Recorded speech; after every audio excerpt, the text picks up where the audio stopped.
Welcome to YogiViews, where my guest is yoga itself, through interviewing those who practice it, teach it, sell it, or simply love it. I am Antonio Saucis. Ever since the first studies conducted for Dean Ornish proved the validity of yoga to reverse heart conditions, the use of yoga in the therapeutic field has continued to sprout, becoming more and more obvious that yoga holds a tremendous potential for healing. My guest tonight is studying the use of yoga in an unprecedented arena. She is trying to bring yoga therapy as an alternate therapeutic modality to the attention of both NASA and commercial spaceflight companies as to how yoga therapy protocol can really benefit the health of the crew and space travelers in during and post-flight phases, especially since millions of dollars worth of equipment used has not been able to stop the adverse health effects. She is part of Taksha's Space Health and Aging Institute, an organization that specializes in cross-cutting short courses, lectures, seminars, workshops, and conferences that bring together experts in apparently disparate fields to find common links across the physiology and behavior of the broadest range of human conditions.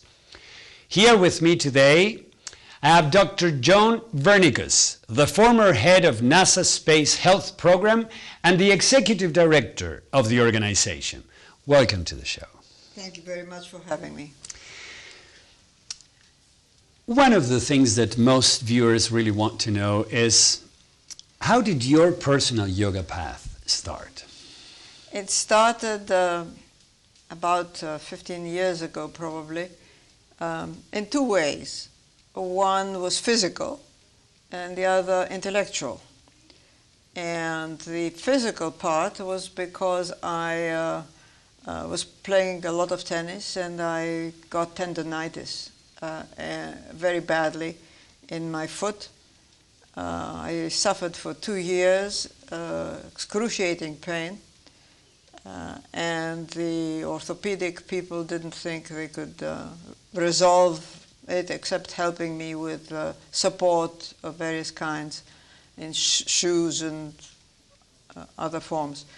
I got stubborn and decided to do something about it, so I started attending a yoga practice in Rappahannock County in Virginia. At the beginning, as many yoga starters, I could not understand why I would start at one point and end up at the other end of the room instead of staying on my mat and controlling where I was. But it's gotten a lot better over the years, and I enjoy it very much.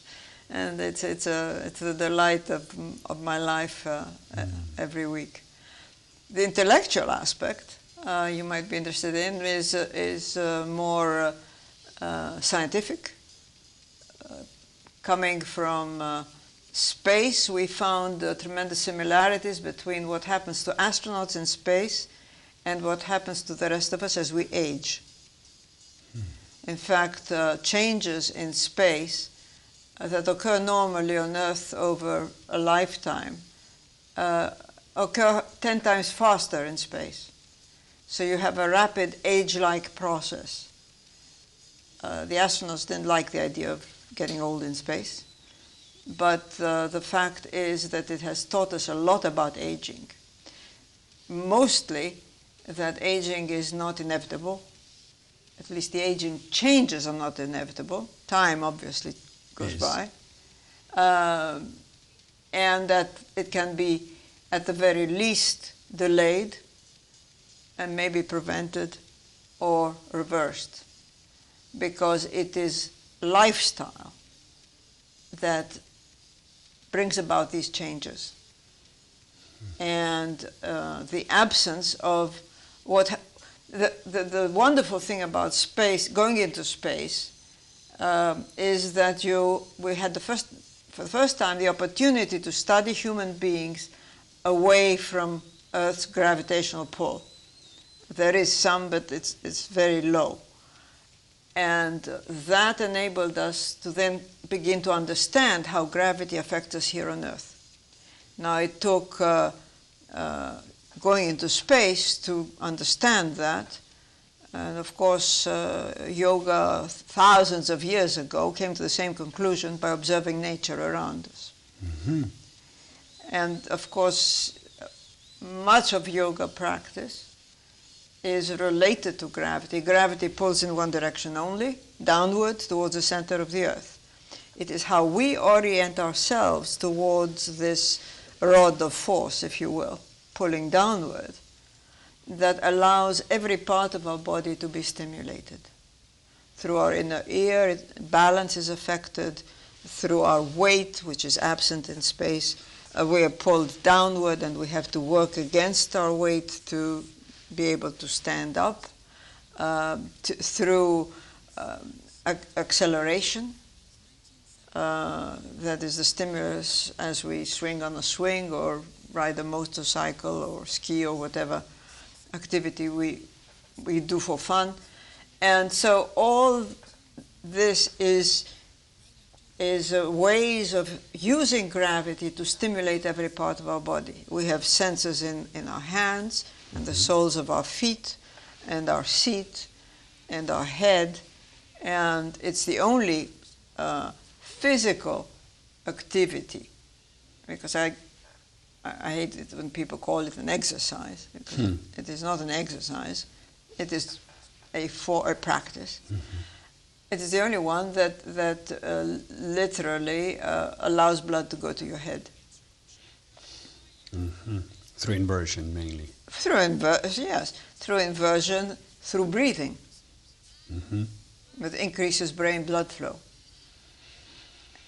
We recently, with Dr. Dilip and Dr. Deepak and other colleagues, we wrote a hypothesis paper for a scientific journal proposing how yoga could be used to help astronauts both prepare before going into flight, certainly rehabilitate faster when they return, as well as perhaps during the flight itself to provide what I call a memory of gravity. And to do that indirectly through the breathing aspects, the many different breathing aspects of yoga that we are finding out result in very specific physiological responses. Dr. Tellis, for instance, who will be at the symposium in the next couple of weeks and is speaking tomorrow, has shown very clearly how different types of yogic breathing produce different kinds of results. So we're beginning to understand, to translate, to communicate, so we can communicate with the medical community and with the general public, which is my real goal. Now, in this regard, how did this idea of using yoga to address astronauts and to address people in space came about? Well, it came about a variety of ways. Dr. Dilip and Dr. Deepak descended upon me in Virginia one day, and I thought, well, this is a bit crazy to start off with. But the more we talked about it, the more I thought about it, the more obvious it became that, in fact, what we're doing is getting to the root of the problem. Number one. Number two is providing things that movements, breathing, the meditation aspect, the stress-reducing aspect, a variety of components that we can provide as tools to the astronaut to help himself. Because so far what we're doing is saying exercise, exercise. 4 hours of exercise a day are not effective in preventing the effects of living without gravity. Yeah. And if we can provide the memory of what it's like to breathe in gravity, to stretch in gravity, to provide stimulation, for instance, to muscles that surround the spinal cord. Very hard to do exercise in space that targets those muscles. But because of a space constraint. Because of, yes, of the space constraint. There is no up or down. There is no weight. There is mass, but no weight in the body. And the muscles, you can mentally contract them, induce contractions in muscles. You can mentally do isometric contractions together with the mental component, and provide some input, some information that keeps the body tuned. So this memory that you are talking about of gravity is not just a mental memory, but you're trying to actually it's a physical memory. A muscle Very memory. Much. Let me give you an example. Yes. 14 days after a flight mission, I was standing there watching one of the astronauts being tested for balance. The way he was being tested was standing on a rectangular plate that swayed back and forth. And they were measuring how well he did. Then, with eyes open, with eyes closed. He closed his eyes, and we were all sort of sitting around and chatting, silly really. As he shut his eyes, he started moving forward.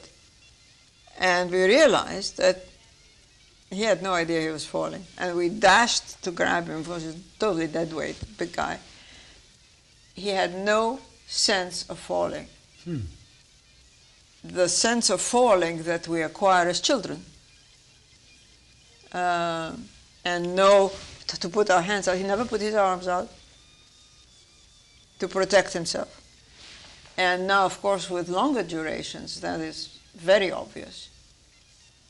And we know as we get older, of course, balance is one of the things that goes. Yes. Because we do not use gravity on Earth unless we move in ways that relate to this force. And yoga is the epitome of this combination. Now, perhaps as a yoga practitioner, you may find it anathema that I translate it into gravity. But gravity is a force of the universe. Yes.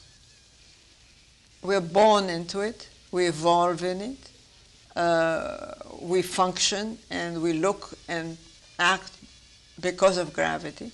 We're shaped the way we are because of gravity. Exactly. So why should it be so foreign? Well, not only shouldn't, I think that in the different fields, and perhaps you would agree, in the different fields of exploration or research, because we say that yoga portrays to or relates to the way the universe works, actually, it's pretty logical, or it's pretty expectable that we are finding just reasons of why these mechanisms work, and we're not creating them, we're just naming them, we're finding them. But so you see, it was natural to look at yoga and yoga therapy approaches that are now gaining so much more acceptance and interest by the traditional medical community. For me, to look at these practices to provide answers and help to the astronauts. Even more important is the commercial space, where thousands of people already have bought seats on 4 minutes in space or whatever. Well, 4 minutes in space, they're going to be sick. And either they will have to take medication, which then changes the experience of what, you go there to experience something, right? Exactly. And if you're going to be doped up, you're not going to experience it. Or you're going to be sick, which also affects the experience. And we have found that that yogic breathing, basically, can reduce the sensation of the parasympathetic nervous system, which is involved in the sensation and the consequence of feeling motion sick or nauseated, or as the astronauts call it, stomach awareness. But it's just discomfort. Yeah. And so these approaches can help the passenger get the most from their experience. Now, I would imagine that astronauts would gladly receive these techniques because they help them feel better. But what have you found is the reception or the receptivity on the medical community or maybe on the scientific community that is so related? On the scientific community, well, both the scientific community and the medical community, although they may go and take the yoga class next door, they're less inclined to accept the evidence as credible. Now, fortunately, recently there have been some excellent attempts to design studies. The National Institute of Mental Health, for instance, whose director is a yoga practitioner. A very interesting man, if you ever have a chance to interview him. Awarded a grant and for a study in Ayurvedic medicine for rheumatoid arthritis. And they compared traditional with the yoga therapy in what they call a double blind, where you don't know what you're taking, which of course is a problem because if it is, I mean, a pill is a pill, but how can you mask a pill? How can you masquerade Ayurvedic medicine as a pill? Not that easily. Not that easily. And that has been an obstacle, but they managed to do it, and it was the first accepted, incredibly positive study. They got 100% improvement with the Ayurvedic medicine versus up to 80% with the traditional. Medicine. So there have been good studies of that sort. There are studies done, but I think we need to educate the medical community and educate the yogic community as well. That we're not being criticized and therefore just stand back and say no, you know.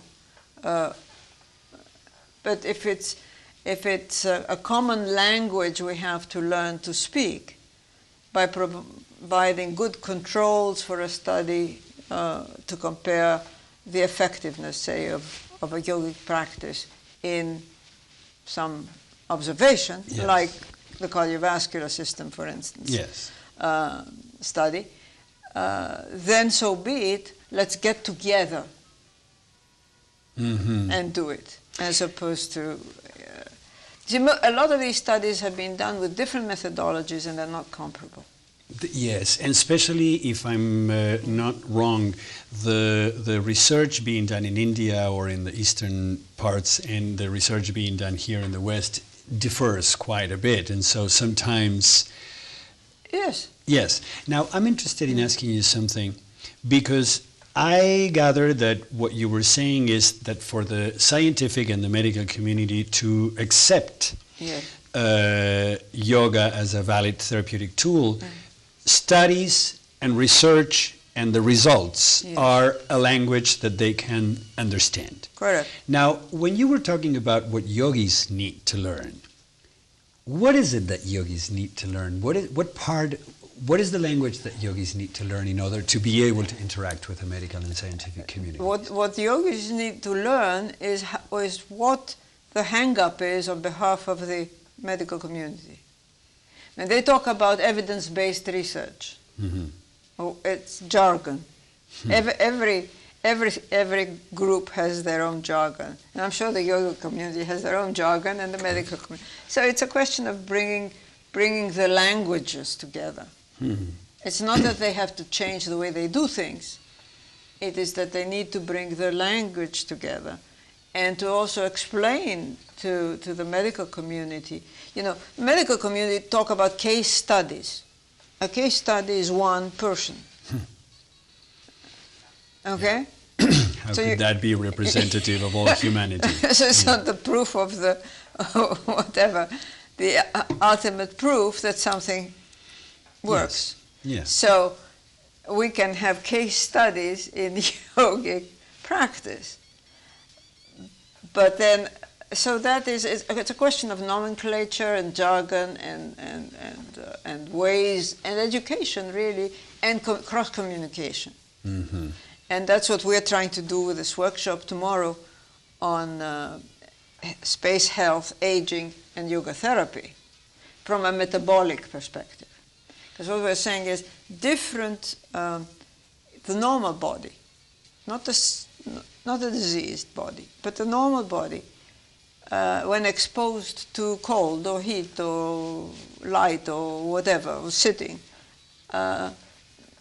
alters its metabolism to adapt, to adjust, or goes into space.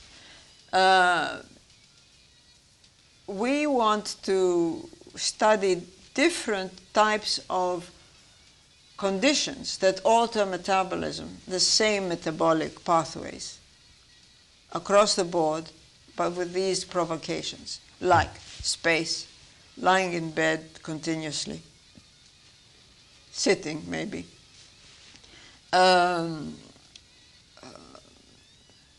hibernation, meditation, sleep, you know, really looking at the metabolism and say, well, what can we learn? Because the body it's the same body, and it's the way it changes its metabolism to adjust to this situation. What can we learn from these different models, if you will, that can help us understand better how we can keep the body well and able to adjust? Because a well body is what we all want. Yes. A functioning, yes, well, feeling good body. Yeah. Comfortable body. Comfortable body. And able to do all kinds of things and be exposed to circumstances that we are placed in, that whether they're mental stress or physical stress or a tsunami or whatever conditions life exposes us to. Presents, yeah. So learning the basics through a comparison of these models, some of which have been studied extremely well, some of which, like sleep, believe it or not, have not been studied nearly as well. Mm. And we're learning now from hibernation wonderful things. I mean, a bear hibernates and its body temperature doesn't go to zero and its muscles don't atrophy. Mm-hmm. And we have a lot to learn from that about how come. Yeah, how the body is able to do that. How is the body, exactly. Now, as I was hearing you, I remember that the Bible and many of the yogic scriptures talk about individuals that lived 800 years, 900 years. So, are you in a way trying to somehow decode or understand how, if that is possible and how that happened or could happen again? I always find it fascinating when we learn from history. Mm-hmm. So they may have been a bit off in the math. But still, it is impressive. The geneticists now say that 120 years, living to 120, is well within our genetic code. Okay? We are now living longer, we as humans. We are. I believe because of medical technologies. Are we living better? I personally would like to be healthy till I drop dead.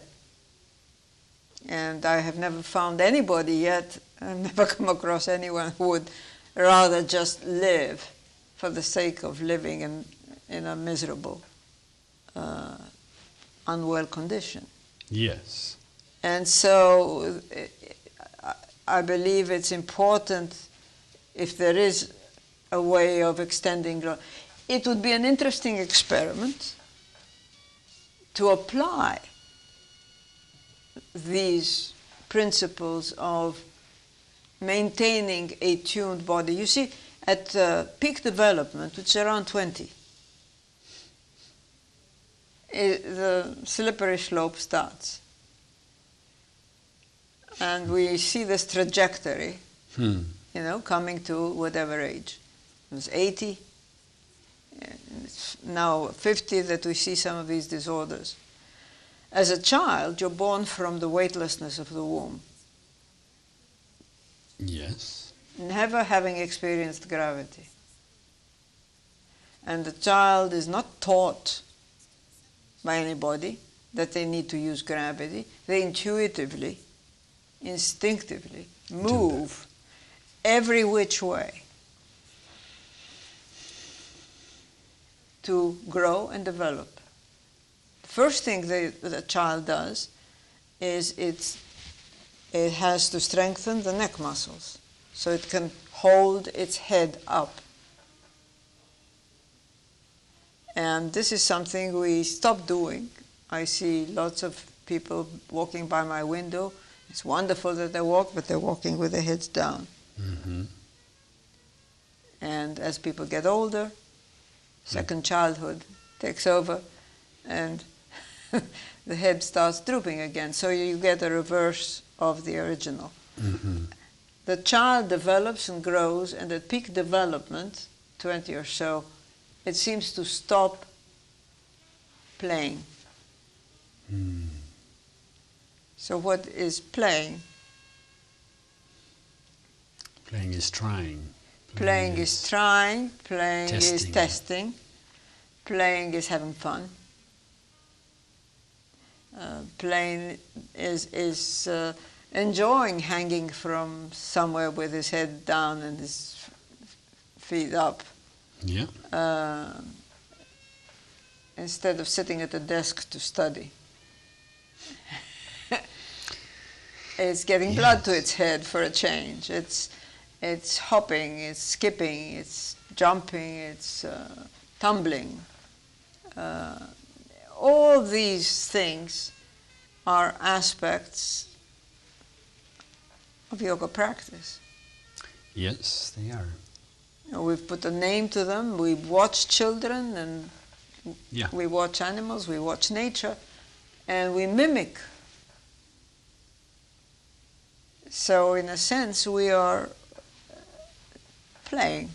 This concludes the first part of a two-part show where I'm interviewing Dr. Joan Vernikos, the former head of NASA Space Health Program, Executive Director of Taksha Space Health and Aging Institute, which is an organization that specializes in cross-cutting short courses, lectures, seminars, workshops, and conferences that bring together experts in apparently disparate fields to find common links across the physiology and behavior of the broadest range of human conditions. I hope you liked our show today. And if you care to let me know, shoot me an email at antonio@yogiviews.com. I hope to see you the next time.